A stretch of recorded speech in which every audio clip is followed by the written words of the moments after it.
ইতিমধ্যে প্ৰকাশ পাইছে অসমৰ নামনি অসমৰ 4জন, উজনি অসমৰ 1জন কেবিনেট মন্ত্ৰী ইয়াৰ লগত জড়িত।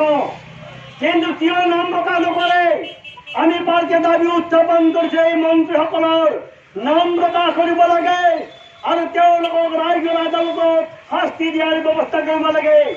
আমি দাবী উত্থাপন কৰিছোঁ উচ্চ ন্যায়ালয়ৰ ন্যায়াধীশৰ দ্বাৰা তদন্ত কৰি এই দুৰ্নীতিৰ লগত জড়িত যি বিজেপিৰ নেতা বালি নেতা এইসকলক কঠোৰ হাতে দমন কৰিব লাগে, কঠোৰ শাস্তি দিয়াৰ ব্যৱস্থা কৰিব লাগে।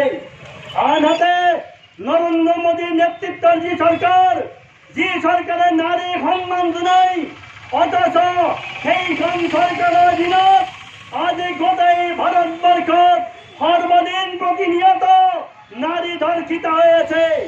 উত্তৰ প্ৰদেশেৰ যোগী আদিত্যনাথেৰ সৰকাৰে নিম্নবৰ্গ যে দলিত সম্প্ৰদায়, সেই দলিত সম্প্ৰদায়েৰ ওপৰত উচ্চবৰ্ণ ঠাকুৰ সম্প্ৰদায়ে আজি প্ৰতিনিয়ত অত্যাচাৰ আৰম্ভ কৰেছে।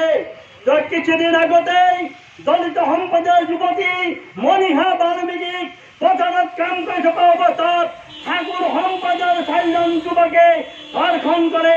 অকল ধর্ষণ করাই নহয়, মেরুদণ্ড ভাঙি দি, রাজহাড় ভাঙি দি, জিভা কাটি দি বর্বর অত্যাচার চলায়। ইয়াতে ক্ষান্ত থাকে নাছিল আদিত্যনাথৰ চৰকাৰ।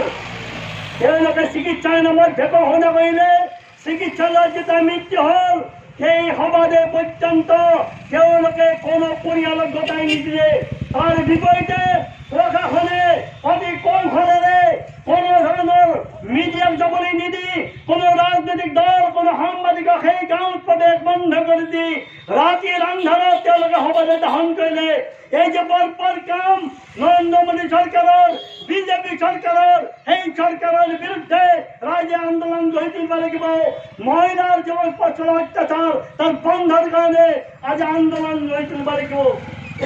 অকল সেয়ে নহয়, আনকি অসমতো আমাৰ গহপুৰত যি জন্মনি বৰাৰ যি ধৰ্ষণ হল, সেই ধৰ্ষণৰ আজিও বিচাৰ নহল, বৰঞ্চ ধৰ্ষণকাৰী জেলৰ পৰা ওলাই অহাৰ পিছত মুক্তভাৱে তেওঁলোকে থাকিব।